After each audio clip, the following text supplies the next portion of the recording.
जोईवाल और आप देख रहे हैं कौन बनेगा मुख्यमंत्री सीधे कोलकाता से। पिछले कुछ दिनों में कौन बनेगा मुख्यमंत्री के मंच से हमने लगातार एक सवाल उठाया है कि आखिरकार चुनाव के नाम पर जनता की जान को दांव पर क्यों लगाया जा रहा है। और आज मद्रास हाईकोर्ट ने भी यही सवाल खड़ा कर दिया। मद्रास हाईकोर्ट ने चुनाव आयोग को कड़ी फटकार लगाई और ये पूछ लिया कि दूसरी लहर जो कोरोना की इस समय पूरे देश में है उसके लिए चुनाव आयोग को जिम्मेदार क्यों नहीं ठहराया जाए। कोर्ट ने ये तक पूछ लिया कि अगर जरूरी है तो क्यों न चुनाव अधिकारियों के यानी चुनाव आयोग के अधिकारियों पर ही हत्या का मामला शुरू कर दिया जाए। इस कड़ी फटकार के साथ मद्रास हाईकोर्ट ने ऐसे कई तल्ख सवाल पूछ लिए हैं जो अब तक पूछे जा रहे थे। किससे लगवाया अप्रोच? दिल्ली के एलएनजेपी अस्पताल के बाहर एक बेटा अपनी मां के लिए बिलख रहा है। हल्के दम उनसे मास्क हट गया, कोई लगाने नहीं आया, तड़प तड़प के फोन कर रही है हमें वो, मास्क लगा जा, आजा, क्या करे अब। ये देश की राजधानी के अस्पताल का हाल है जहां मां बेटे को फोन करके कहती है ऑक्सीजन मास्क लगा दो, लेकिन लाचार बेटा ना तो कोविड वार्ड के अंदर जा सकता है और न ही ऑक्सीजन के लिए तड़पती मां की मदद कर सकता है। मंत्रियों के लिए बेड रख रहे हैं, हमारी माँ के लिए भी रख लो, अपने माँ बचा रहे हो, हमारी बात तो बचा लो। मंत्रियों के लिए बेड है, मंत्रियों के लिए सब कुछ है, हमारी माँ कुछ नहीं है क्या? तस्वीर जरूर दिल्ली की है, लेकिन देश के कोने कोने में कोरोना की दूसरी लहर के बाद इलाज के लिए तड़पते लोगों की तस्वीर है।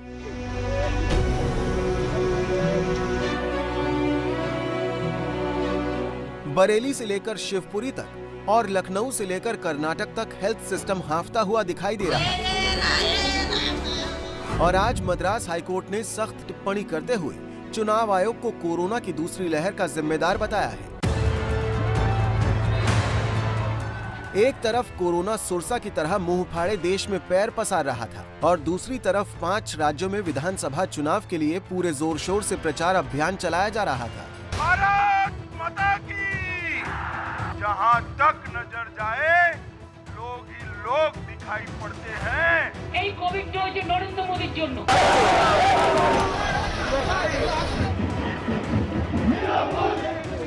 चुनाव आयोग ने प्रचार के लिए प्रोटोकॉल तो जरूर बनाया था, लेकिन नुक्कड़ सभाओं से लेकर विशाल रैलियों तक उस प्रोटोकॉल की धज्जियां उड़ाई जाती रही।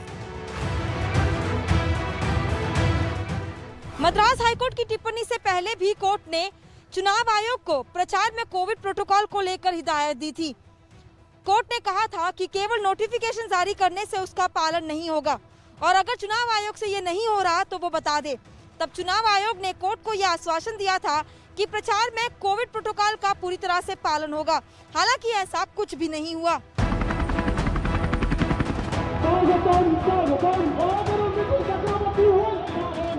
तस्वीरें 24 अप्रैल की हैं, जब बीजेपी के लिए चुनाव प्रचार कर रहे मिथुन चक्रवर्ती मालदा पहुंचे थे। रैली में लोगों का रेला मौजूद था, किसी के मुंह पर मास्क था, किसी के नहीं।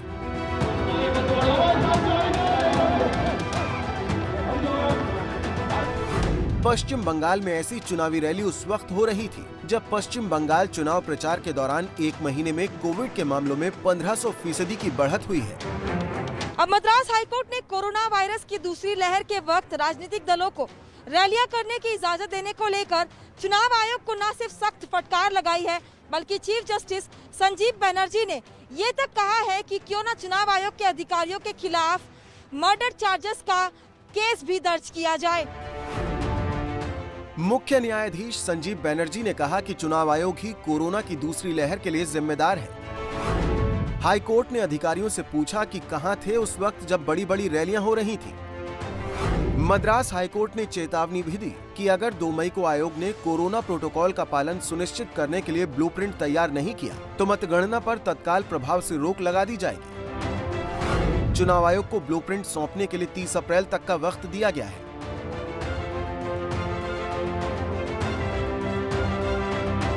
मद्रास हाईकोर्ट ने मौजूदा हालात पर चिंता जताते हुए कहा कि संवैधानिक अधिकारियों को ये बातें याद दिलानी पड़ती हैं कि जब कोई व्यक्ति जीवित बचेगा तभी तो लोकतंत्र के पर्व में हिस्सा लेगा। लेकिन लोकतंत्र का पर्व पश्चिम बंगाल में बिना किसी बात की परवाह किए चला जा रहा है। आज पश्चिम बंगाल में 7वें चरण के लिए मतदान हुआ है और अभी 8वें चरण का मतदान होना बाकी है। खतरा है वो लगातार बढ़ रहा है और इसका अंदाज़ा लोगों को भी है। इसलिए देखिए कैसे बाहर, ये बाउंड्री के बाहर, दुर्गेश इस तरफ दिखाइए, इस बाउंड्री के अंदर आप तभी प्रवेश कर पाएंगे जब उधर से जगह खाली होगी और वहीं पर एसएसबी के जवान खड़े हैं जो कि जैसे उधर से आप आते जाएंगे तो जो बाहर के लोग खड़े हैं, ये लोग जो खड़े हैं, इन्हें फिर अंदर प्रवेश दिया जा रहा है और ये सब कोरोना की वजह से किया जा रहा है ना। हाँ जी।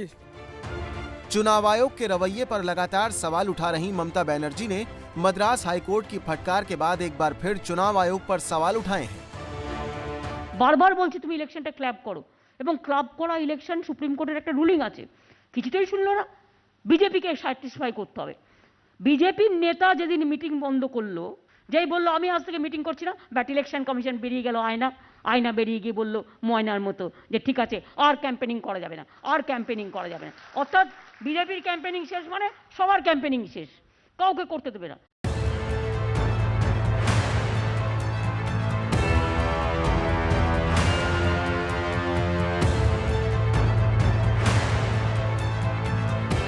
एबीपी न्यूज लगातार यूपी में हो रहे पंचायत चुनावों पर भी सवाल उठा रहा है, जहां कोरोना लक्षणों के बावजूद लोगों की ड्यूटी लगाई जा रही है और ड्यूटी के दौरान तबीयत खराब होने और फिर मौतों की खबरें सामने आ रही हैं।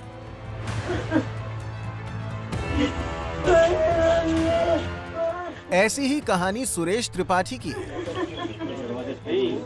19 अप्रैल को यूपी में दूसरे चरण के पंचायत चुनाव हुए। पहले से खराब तबीयत के बावजूद सुरेश त्रिपाठी की पीठासीन अधिकारी के तौर पर ड्यूटी लगी।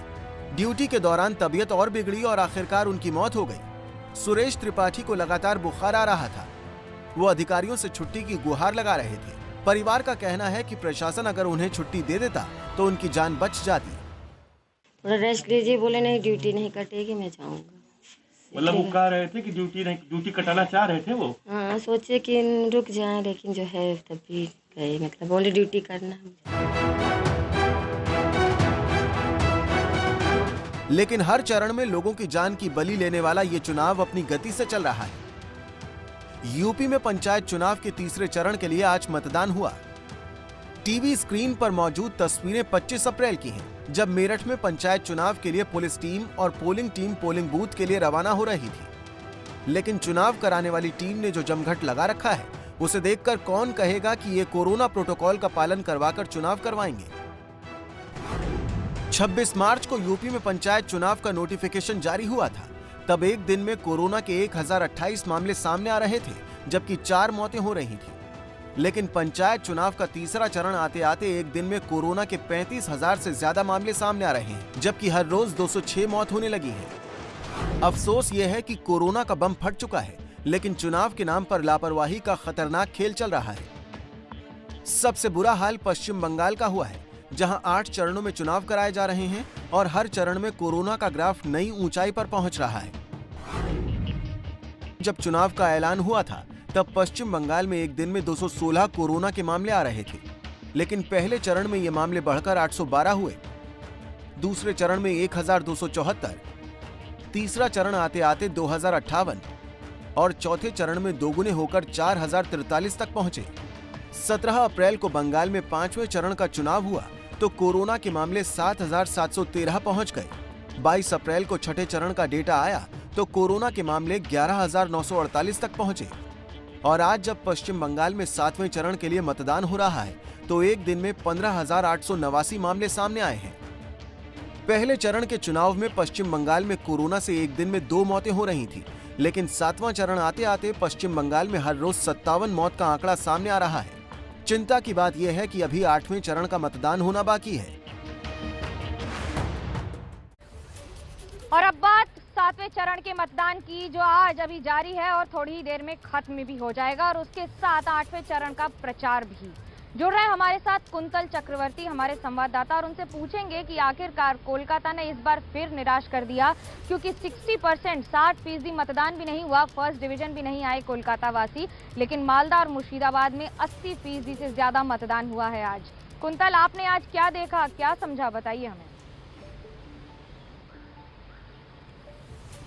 देखिए, शुरुआती पहले 15-20 मिनट में एक बूथ में जाकर ऐसा लगा था मुझे कि शायद पिछले बार का जो स्टैटिस्टिक्स था उससे ज़्यादा होगा कोलकाता में मतदान।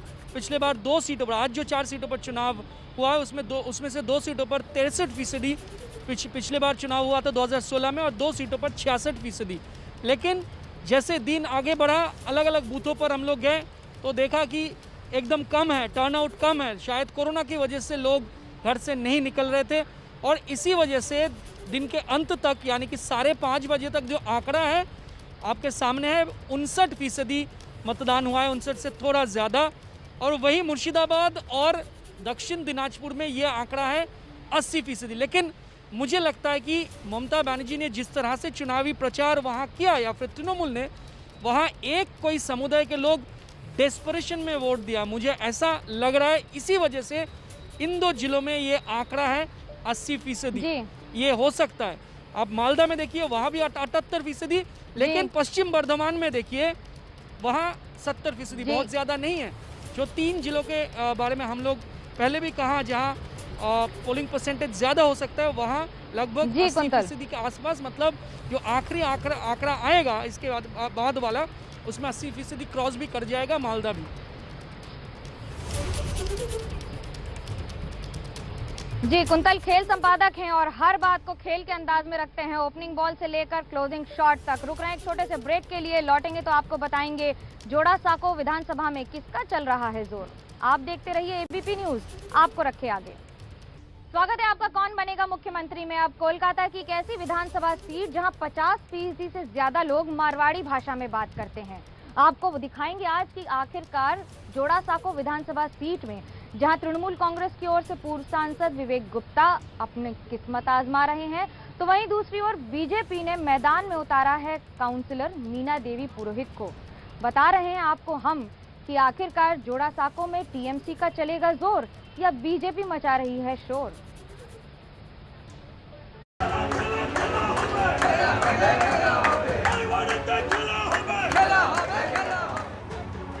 बंगाल में आखिरी चरण के चुनाव का प्रचार चालू है। कोलकाता की जोरांस्को विधानसभा सीट पर इस बार टक्कर जोरदार है। ममता की पार्टी टीएमसी ने यहां से पूर्व सांसद विवेक गुप्ता को उतारा है, तो बीजेपी ने मीना देवी पुरोहित पर दांव लगाया है। दोनों ही जीत का दावा कर रहे हैं।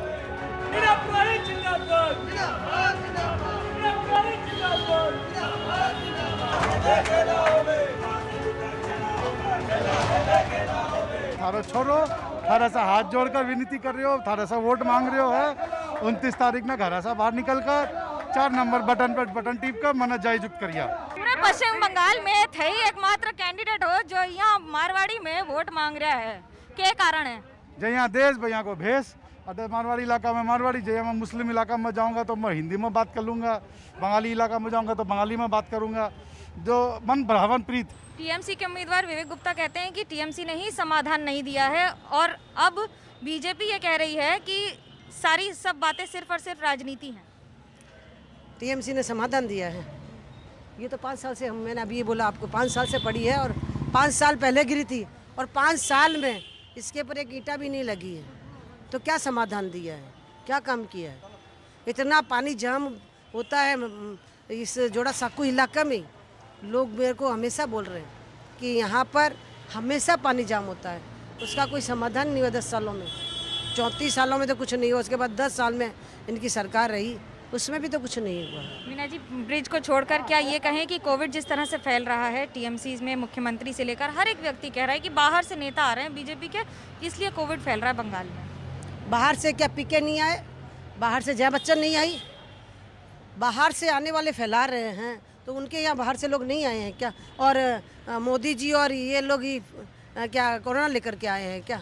और पूरे देश में तो चुनाव नहीं हो रहा है, तो वहाँ कैसे फैल रहा है? आप देख रहे हैं कौन बनेगा मुख्यमंत्री सीधे कोलकाता से। बंगाल समेत देश का हर राज्य इस समय कोरोना की दूसरी लहर से जूझ रहा है, लेकिन हम आपको हौसले की वो कहानियां दिखाएंगे जो इस कोरोना काल में रोशनी की किरण बनकर बार बार उभर रही हैं।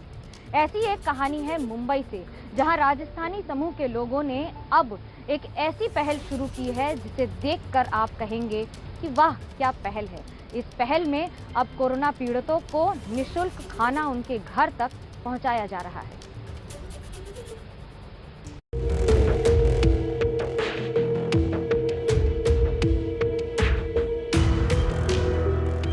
ये है मुंबई के रहने वाले आशा और कृष्णा।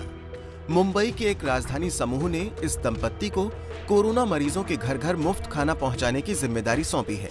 इन्होंने अपने 1 BHK के घर को किचन में तब्दील कर दिया है। इस किचन का नाम आशा किचन है। यहाँ से मुंबई के माहिम इलाके से लेकर ठाणे जिले में आने वाले मीरा रोड भायंदर तक 200 लोगों के लिए दोपहर और रात का खाना पहुंचाया जाता है। ये खाना बिल्कुल मुफ्त दिया जाता है। कोरोना महामारी के संकट काल में एक दूसरे की मदद ही आशा की किरण है। कोई भी मदद छोटी मदद नहीं होती। हम आपको मुंबई के एक ऐसे 1 BHK फ्लैट में लेकर चलते हैं जहां प्रतिदिन सुबह और शाम के लिए 200 कोविड मरीजों का खाना बनता है। मुंबई में जगह की कमी होती है, लोगों के घर छोटे होते हैं, लेकिन दिल बहुत बड़ा होता है। उसकी तस्वीर इस घर में आकर पता चलती है। ये मुंबई के गोरेगांव इलाके में स्थित 1 BHK फ्लैट है। सबसे पहले तो मैं आपको किचन में लेकर चलूंगा, क्योंकि इसी किचन में 200 लोगों का खाना बनता है। वो 200 लोग जो इस वक्त कोविड से संघर्ष कर रहे हैं, जो कोरोना पॉजिटिव हैं, जिनकी तबीयत खराब है। आपको बता दें कि इस घर में सुबह 4 बजे से लेकर रात 12 बजे तक खाना बनाने का काम चलता है। 200 ऐसे कोविड मरीजों के लिए, उनके परिवारों के लिए खाना बनाया जाता है और खाने की गुणवत्ता का पूरा ख्याल रखा जाता है, सफाई का पूरा ख्याल रखा जाता है और सुनिश्चित किया जाता है कि जरूरतमंद को समय पर खाना घर तक पहुंचे। इन्होंने खाना पहुंचाने के लिए जोमैटो, स्विगी जैसी कंपनियों के साथ टाई अप किया है, जो प्रोफेशनल तरीके से घर घर तक खाना पहुंचाती हैं, क्योंकि मुंबई में फिलहाल इन्हीं कंपनियों को घर घर खाना पहुंचाने की छूट है। ये जो खाना है समय पर बनाकर इसकी बाकायदा पैकिंग की जाती है। रोटी है, पापड़ है, इस प्रकार की पैकिंग की जाती है। और सबसे महत्वपूर्ण देखिए कैसे खाना डिलीवर किया जाता है। ये आप देखिए, जो कोविड मरीज हैं उनका नाम लिखा गया है, उनका पता लिखा गया है और इस थैली के अंदर तमाम खाने के फूड पैकेट्स हैं जो उनको समय पर यानी 12 बजे के आसपास पहुंचा दिया जाएगा। ये एरिया वाइज इस प्रकार से पैकिंग करके रखी जाती है। खाना हमेशा ऐसा होना चाहिए कि मन से और प्यार से बनाना चाहिए। उसमें अपना दिल जान डाल दो तो वो अपने आप ही स्वादिष्ट हो जाता है खाना। बस वही मेरा मोटो है कि सबके पास अच्छा खाना पहुंचे, उसी से मुझे खुशी मिलती है। खाने का जो हमारा कार्यक्रम रहता है, सुबह 4 बजे हम लोग उठते हैं, 5 बजे से हमारा किचन स्टार्ट हो जाता है और 10 बजे तक हमारा खाना तैयार हो जाता है पूरा। उसके बाद डिस्पैच, पूरा पैक करना एक एक चीज़ का और डिस्पैच करना, वो काम होता है। तो 12:30 साढ़े 12 तक लोगों के घरों में पहुंचना चाहिए, ये मोटो है हमारा। उससे लेट होनी, कोरियर वाले बॉयज़ को हम लोग हैंडओवर कर देते हैं एड्रेस के साथ में। वो GPS के थ्रू कोरियर को पहुंचा के और वहां से जब पूरे पैकेट डिलीवर हो जाते हैं, हमको कंफर्म कर देता है कि सारे पैकेट डिलीवर होंगे। इस पहल के लिए मदद करने वाले व्यापारी और समाजसेवी राजीव सिंघल ने बताया कि पिछले साल उन्हें और उनके परिवार को कोरोना हुआ था। तब उन्हें ये बात समझ में आई कि कोरोना वायरस का घर में रहकर इलाज कराने के दौरान किस प्रकार की दिक्कतें आती हैं। इसलिए इन्होंने इस बार इस तरह से मदद करने के बारे में सोचा। सितंबर में मेरा पूरा परिवार कोविड पॉजिटिव हो गया था और मैं, मेरी पत्नी और मेरे दोनों बेटे चारों के चारों कोविड पॉजिटिव थे। उस समय हमको हमारे टेस्ट का अच्छा खाना, पौष्टिक खाना, क्वांटिटी में खाना मिलने में बहुत दिक्कत आ रही थी। जब मुझे किसी मेरे जानकार ने बताया कि आप मलाड में आशा जी भर्तियाँ हैं, आप उनके यहाँ से खाना मंगाइए, उनका खाना अपना घरेलू खाना आएगा, कम स्पाइसी आएगा, हेल्दी आएगा, तो उस समय हमारे घर में इनके यहाँ से खाना आता था। कोरोना के कहर से बिहार का छपरा जिला भी अभी तक अछूता नहीं रहा है, लेकिन वहां से कुछ लोगों ने हौसले की ऐसी तस्वीर बना दी है जिसे आप भी देखना पसंद करेंगे। ये एक ऐसी तस्वीर है जिसमें कोरोना को किस तरह मात दी गई है। सुनिए उन लोगों की कहानी, उन्हीं की जुबानी।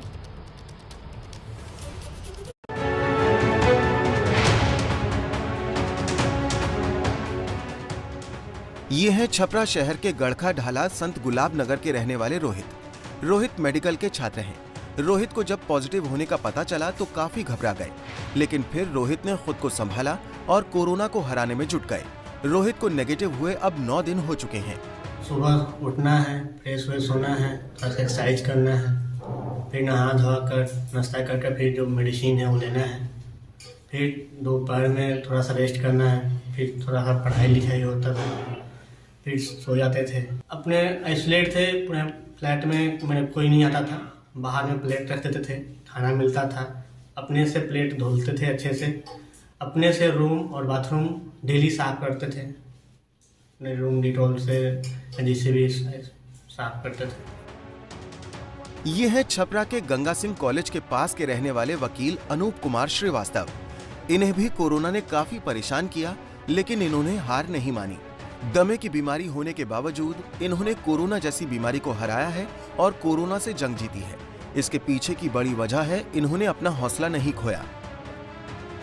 मुझे हल्की सर्दी खांसी जैसी लग रही थी 2-3 दिन तक। उसके बाद मैंने टेस्ट कराया और कोरोना पॉजिटिव आया।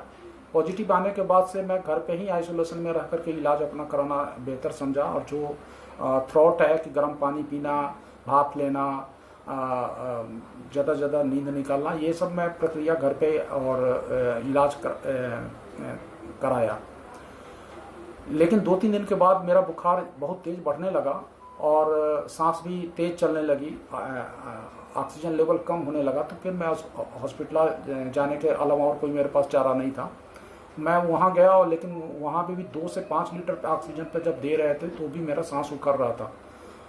फिर डॉक्टर को मैंने बोला कि इससे सांस मेरे को नहीं लिया जा रहा है। फिर उन्होंने हमें 15 लीटर ऑक्सीजन पे लगाया, तब जाकर के सांस मेरा चलना स्टार्ट हुआ। मेरे साथ में और जो पेशेंट थे वो बहुत पॉजिटिव थ्रॉट वाले थे, तो उनका एक साहस कि जितना पॉजिटिव हम सोचेंगे, पॉजिटिव थ्रॉट रखेंगे, उतना ही जल्दी रिकवर हम करेंगे।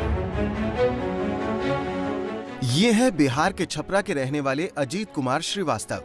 ये कैनरा बैंक में चीफ मैनेजर हैं। इन्हें भी कुछ दिन पहले कोरोना वायरस ने अपनी चपेट में ले लिया था, लेकिन इन्होंने हिम्मत नहीं हारी, हौसला बनाए रखा और तमाम कोशिशों के बाद उन्होंने कोरोना को हराकर जंग जीत ली। मैंने आइसोलेट किया, टेस्ट कराया, मैं पॉजिटिव आया, फिर डॉक्टर से सलाह लिया। डॉक्टर के सलाह को मैंने पूरे अनुशासन के साथ मैंने उसको निभाया। इस बीमारी को निजात पाने के लिए आपको अपने आप को पॉजिटिविटी रखनी है अपने अंदर, और साथ में अनुशासन को बनाए रखना है। जैसे जैसे डॉक्टर साहब ने बताया वैसे वैसे दवाइयों का मैंने दवाइयाँ लिया। साथ में मैंने इसको निजात पाने के डॉक्टर साहब का ही सलाह भी था कि आप हमेशा स्टीम लिया कीजिए। उन्होंने 2 या 3 बार कहा दिन में लेने के लिए, लेकिन मैं उसको कंटिन्यू कम से कम 5 बार लेता था। बहुत अच्छे तरह से स्टीम लिया, 2-3 बार दिन में काढ़ा पिया, साथ साथ मैंने योग का भी सहारा लिया। बिहार के छपरा में मेडिकल सुविधाएं अच्छी न होने के बावजूद कोरोना को हराने की ये कहानियां लोगों का हौसला बढ़ा रही हैं। स्वागत है आपका कौन बनेगा मुख्यमंत्री में सीधे कोलकाता से। अब बात गुजरात के सूरत की, जहां का एक डॉक्टर दंपत्ति हर रोज आइसोलेशन सेंटर में निःशुल्क सेवाएं दे रहे हैं।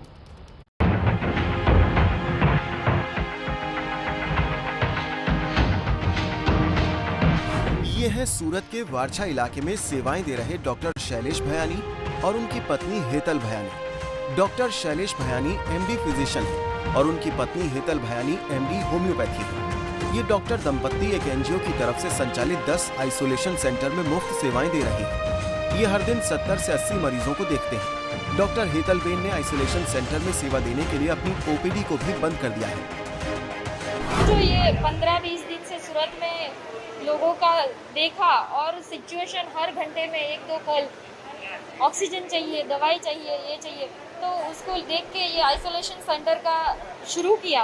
और अब हमारा पूरा समय जो है इधर देते हैं, लोगों को हेल्प करते हैं और उनकी जो भी ज़रूरियात है, जैसे कि ऑक्सीजन, अभी दवाइयाँ, वो सब प्रोवाइड करते हैं। प्रैक्टिस में जो सुबह के पेशेंट रहते हैं वो देख करके इवनिंग में यहीं पे आइसोलेशन के सब पेशेंट देखते हैं। मेरी वाइफ जो है वो भी डॉक्टर है, डॉक्टर हेतल भयानी। तो हम दोनों ने ये तय किया कि इस बहाने हम साथ में भी रह सकते हैं और पेशेंट की सेवा भी कर सकते हैं। तो कहीं ना कहीं ऐसा हो रहा है कि हम ICU में डेथ देख रहे हैं, इतने सारे लोगों को बिछड़ता हुआ देख रहे हैं, तो कहीं ना कहीं दुख होता है। तो वो दुख हम यहाँ पे आके ये देखते हैं कि हम ज़्यादा से ज़्यादा लोगों को कैसे बचा पाए। तो ये बात करके हमें आनंद मिल रहा है और हमको अच्छी नींद आ रही है। कोरोना संकट में लोगों की मदद कर दोनों पति पत्नी ने लोगों के लिए मिसाल कायम की है। इनकी निस्वार्थ सेवा से लोग ठीक हो रहे हैं और इनके लिए दुआएं भी कर रहे हैं। सोशल मीडिया पर लोग इस डॉक्टर जोड़े को जमकर शुभकामनाएं दे रहे हैं। आज 7वें चरण का मतदान पूरी तरह से संपन्न हो गया। फिलहाल आज के इस शो के लिए कैमरा पर्सन सुजीत सामल, सूरज पांडे के साथ मुझे दीजिए इजाजत। कल फिर जुड़ेंगे और आपको बताएंगे कि बंगाल का क्या है हाल, कौन बनेगा मुख्यमंत्री में। सिर्फ एबीपी न्यूज पर आपको रखे आगे।